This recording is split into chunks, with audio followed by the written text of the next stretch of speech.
Today is Wednesday, the 30th of December 2020. This is a video for Health 1 users on the latest version of Health 1, 8.7.6.2945.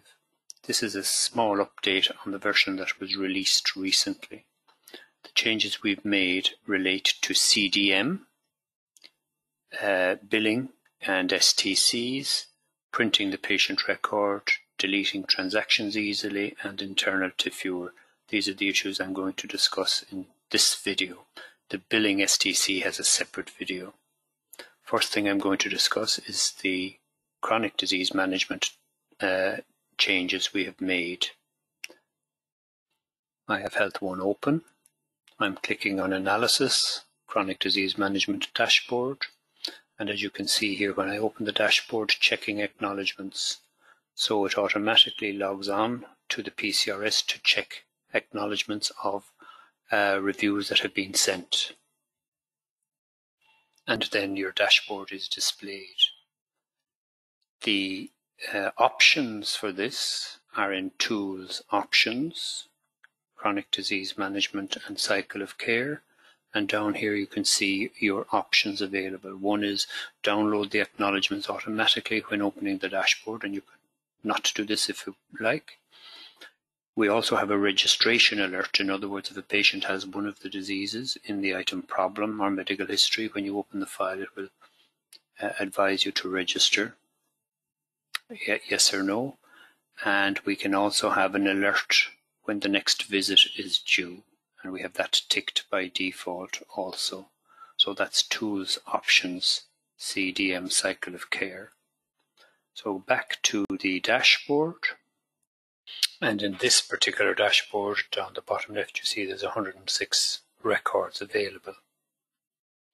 And as is already the case, you can filter this view by any of these things, by period, by the doctor in charge, by various diseases, and in particular here by the age, so that you get only over 70s or only over 65s from the 1st of January.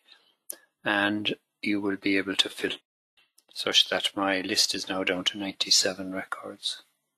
So also the submit status is very important. The accepted list is here.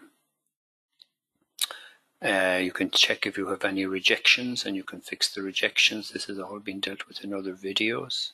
There are none in this case. You can have a look at the incomplete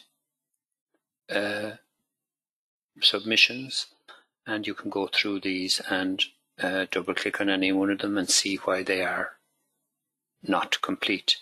In this case, the cardiac rhythm isn't complete. There's some risk factors not complete. That is, the pneumococcal vaccine hasn't been decided. The disease assessment, the ECG, spirometry, neither of these have been done, so they need to be completed before you submit. What is new in this version of Health 1 is that we have a new tab down the bottom left called Last Visits. And this gives you the date of the last visit of your patients. And you can easily then get a list of your overdue visits. So now you suddenly have a list of all those people who are due to be called in. You can export this to Excel and ring them up and tell them come in. You also get a view of future visits that are not overdue but will be done in 2021. If you open one of these files from an appointment or from the selector or even from here, you will again by option get an alert to say that this visit is overdue. The last review was done more than 6 months ago. A new review is due for this patient, chronic disease management. The second item here, billing STC, that is the subject of another video on its own. Now I'm just going to briefly show you printing the patient record. This has been a problem. If your patient file is very large, you won't be able to print it in one go. We've improved this a lot. Here I have a patient open. I'm going to click on File, Print, the complete HCR to PDF.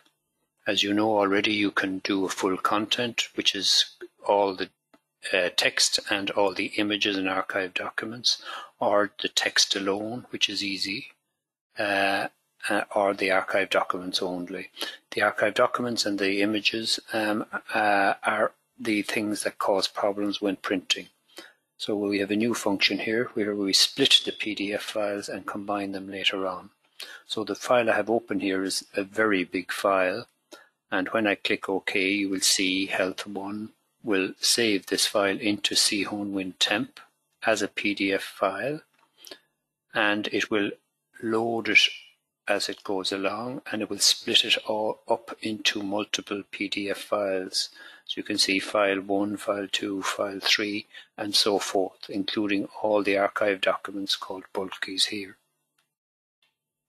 In this case, with a very large file, you might have 200 or 300 images and 20 to 25 PDF files. When that's done, Health1 will combine all these, or attempt to combine all of these 21 PDF files into a single PDF file. This entire process will take, for this particular file, about 3 minutes. So you're talking about, for very big files, 3 to 4 minutes, so you have to have patience when you're printing these to PDF. Eventually, you will get a large PDF file which contains the images such as the CCG plus the text files and the outpatient letters and everything else. If you close that and you have a look at your file in c-win-temp, you will see that we have exported the patient file as one PDF file, but it was 97 megabytes in size, so it's a huge file. But we have successfully exported the whole thing in one go.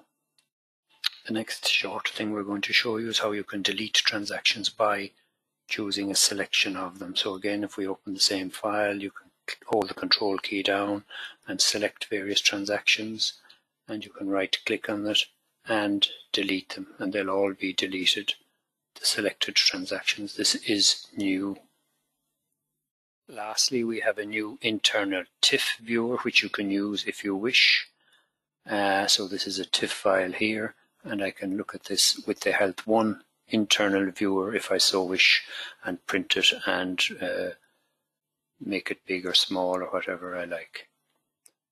This is also defined in Tools, Options, Multimedia Association, and you can put in here use the Windows shell to open TIFF files, which is the normal procedure, or if not, Health1 will open it, will open the file with its own viewer. So if you use the Windows shell and you click OK, that'll be the normal one you'll use, and you'll open it then with the Windows viewer rather than the Health1 viewer. It's just an extra little thing if you don't have a good viewer. So to summarize, in this video we've described some of the new features in 8.7.62945, which is being sent out to all sites currently. We discussed some changes in the CDM, particularly the ability to have a view of those who are due their next visit. In a separate video we'll be dealing with how to manage your STCs via the billing module. We're able to print the patient record and combine the PDF files, delete several transactions if you wish, and we showed you the internal TIFF viewer. And that's the end of this recording. Thank you.